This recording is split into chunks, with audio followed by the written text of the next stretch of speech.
Gail in Los Angeles, California. Why are so many American Jews Democrats? A Jewish friend once told me it was because, one, they were for the underdog and Israel isn't the underdog. Two, they are pro-abortion. Three, they don't really care about Israel. What do you think? Well, I could spend the entire hour on this question.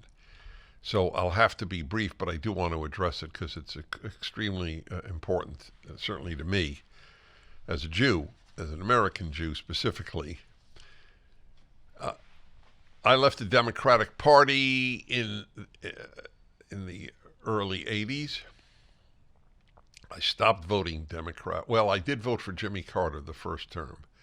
That was the last Democrat I voted for. So I understand the almost primal affinity of American Jews to the Democratic Party. And that is most American Jews, the most means more than 50%. So please understand that. Doesn't mean all by any means. But most American Jews associate right wing with the inevitable downhill slide to Nazi or Nazism. That's right wing. It's a Pavlovian response in most American Jews. Right wing leads to Hitler.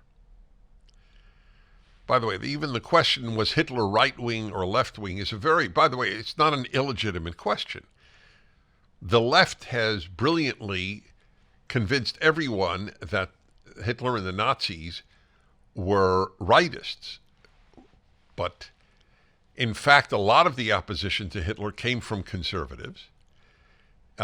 Also, some came from communists. There's no question. I just want to note both. Both are true. But Hitler hated capitalism, and Nazism stood for National Socialism. Socialism.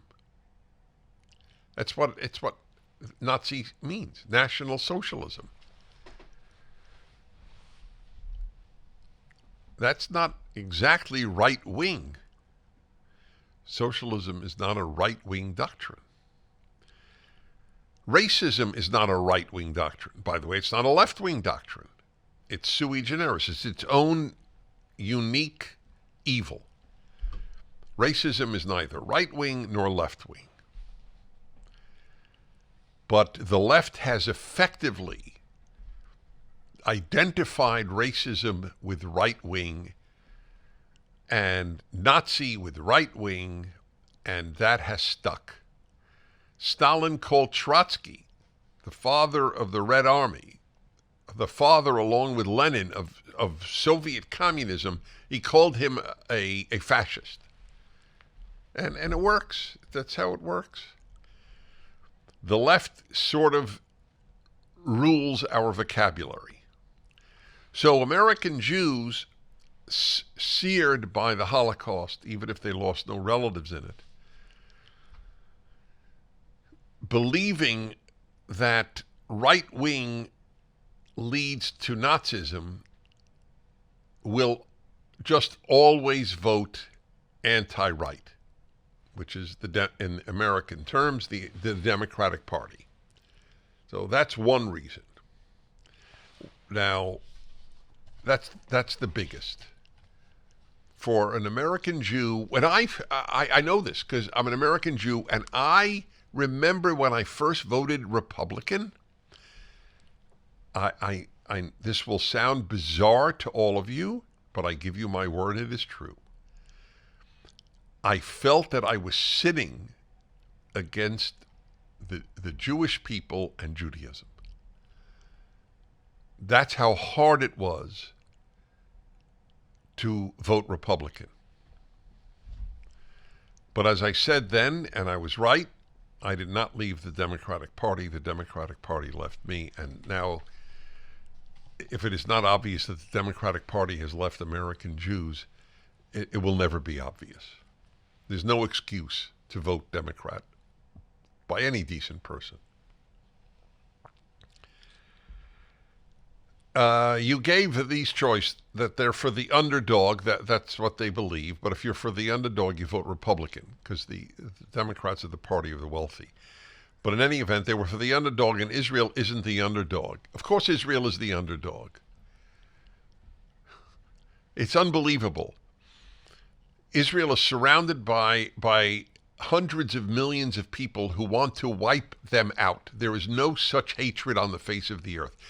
The Iranian regime on the doorstep of nuclear weapons announces its greatest goal is the eradication of Israel and its Jewish inhabitants. And the same with Hamas, and the same with Hezbollah, and the same with ISIS, and the same with any of the other radical Islamic movements. But Israel is not the underdog. Israel is the size of New Jersey, surrounded by Muslim countries who want to eradicate it in most cases. It's really something. Israel is the underdog that has figured out how not to get destroyed. That's it. That's all it is. That's really David and Goliath. Who was the underdog? Goliath, because he got killed by David? Is that how it works? The loser is by definition the underdog? They are pro-abortion. That's true. Secular Jews are pro-abortion. Most American Jews are secular. That's correct. You should see, I wrote a column about a year ago. They had some pro-choice Sabbaths at non-Orthodox synagogues all over the country.